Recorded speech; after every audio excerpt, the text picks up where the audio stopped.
E aí, galera do Me Salva, nas duas últimas aulas, então a gente veio falando sobre o escalonamento. Na primeira, a gente viu qual era o objetivo do escalonamento e como é que a gente fazia mais ou menos para escalonar nossa matriz.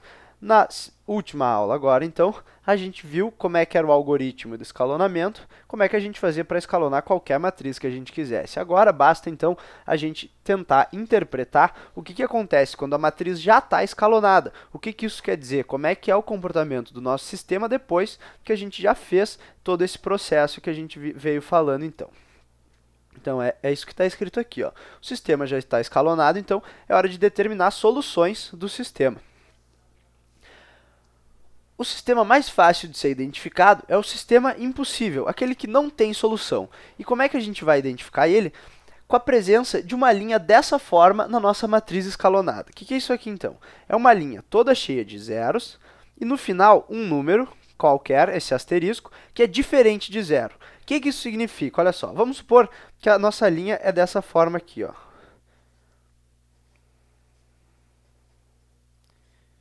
Essa aqui é apenas uma das linhas lá da nossa matriz na forma escalonada.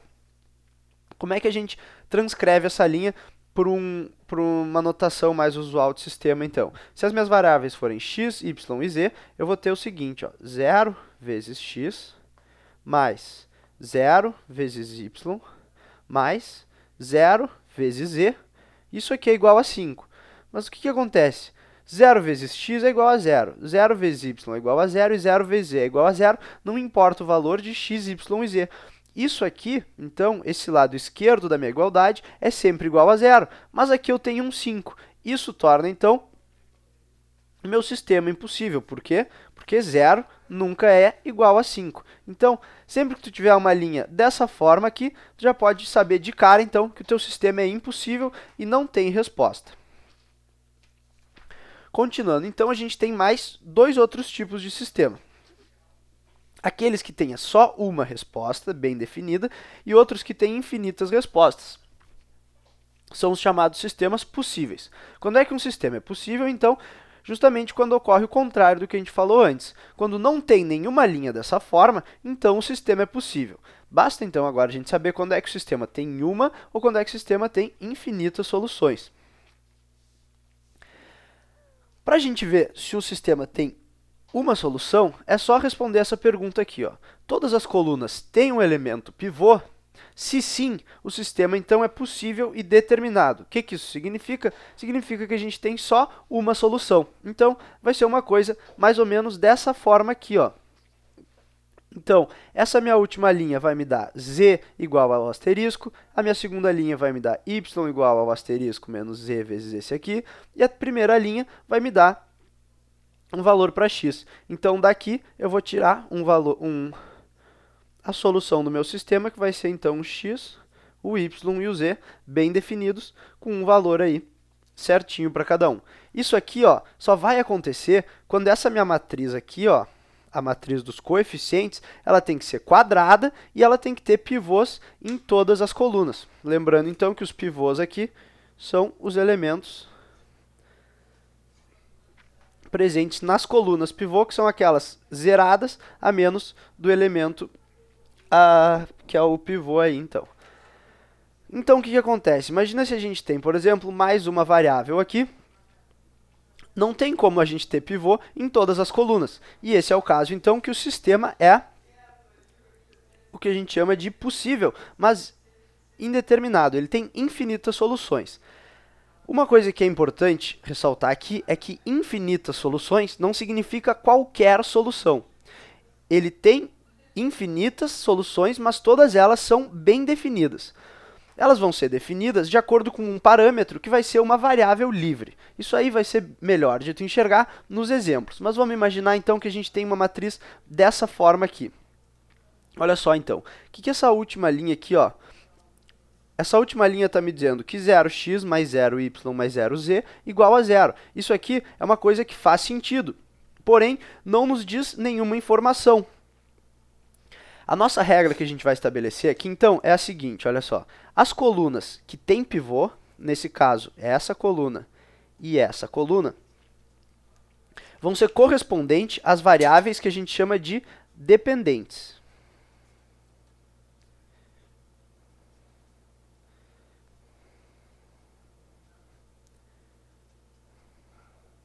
A gente já vai ver por que isso aí depois. A última coluna aqui, essa aqui, no caso, que não tem pivô, ela vai corresponder à variável independente ou, olha aqui, a variável livre. Nesse caso aqui, então, é o nosso z. Quando a gente vai fazer um exemplo rápido agora, a gente já vai entender então por que a gente chama essa variável de variável livre. E ela que vai parametrizar os nossos resultados. Então, olha só como é que vai se dar isso aí. Vamos fazer uns exemplos rápidos aqui. A gente tem 3 matrizes na forma escalonada e a gente vai ver qual é a solução desse sistema. Esse primeiro aqui, então, olha só, é aquele caso que eu falei do sistema impossível. Por quê? O que essa minha última linha diz aqui, ó? Que 0 vezes alguma coisa, por exemplo, o z, é igual a 3. Mas isso aqui nunca é verdade. Por quê? Porque 0 vezes alguma coisa é sempre 0. Então, esse sistema aqui é impossível. Ou seja, não tem solução. Passando para o próximo aqui, então. Esse sistema aqui, ó, a gente tem que ver se as colunas têm elemento pivô ou não. Então, vamos ver. Esse aqui é um elemento pivô, esse aqui é um elemento pivô e esse aqui é um elemento pivô. Todas as colunas são colunas pivô, então esse sistema tem uma solução apenas. Para a gente determinar, é bem fácil, olha só. Dessa terceira linha, a gente tira z igual a 3. Da segunda linha, a gente tira y igual a 9 menos 2z, ou seja, 9 menos 6, que é igual a 3. E da primeira linha, a gente tira x é igual a 0, menos 4z, menos 2y. Menos 4z é menos 12, e menos 2y é menos 6, então é igual a menos 18. Ó, esse sistema tem apenas uma resposta, que é dada pelo ponto x igual a menos 18, y igual a 3 e z igual a 3. Por fim, então, a gente vai ter aquele caso do sistema com infinitas soluções. Vamos interpretar isso. Olha só. Lembra, então, que eu falei que as variáveis dependentes vão ser aquelas presentes nas colunas pivô. Ou seja, essas duas aqui, o x e o y. Por que elas vão ser variáveis dependentes? Olha só. Porque eu vou escrever elas em função da minha terceira variável, que é a variável z. Essa falta aqui, ó, de pivô na coluna do z vai me indicar o seguinte, que z é livre.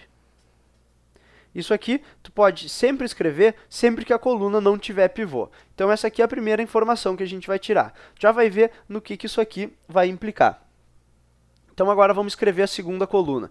Ela está me dizendo que o y é igual a 9 menos 2z.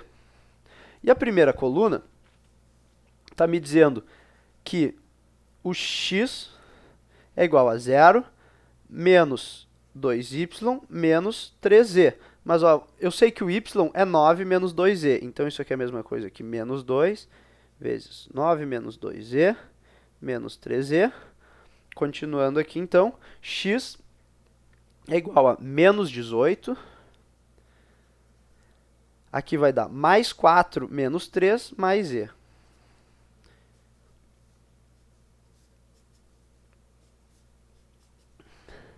Olha só, a gente chegou aqui na solução do nosso problema. Por quê? Lembra que eu falei que o z era livre? Sim, então olha só, aqui eu posso botar qualquer valor de z, desde que aqui eu bote o mesmo valor. E aí eu vou ter então o meu conjunto solução. Ele vai ser da seguinte forma, olha só. Ele vai ser todos os pontos no plano que satisfaçam a seguinte condição, olha só. Eu vou ter que ter um ponto vai ser sempre menos 18 mais z, que é o x. O y vai ser 9 menos 2z, e aqui eu tenho o z. E do lado eu escrevo que o z pertence aos reais. Ou seja, isso aqui está dizendo que o z é livre.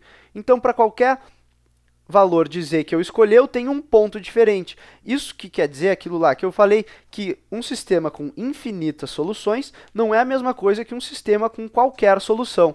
Por exemplo, se a gente escolher z igual a 0, a gente tem a solução menos 18, 9 e 0.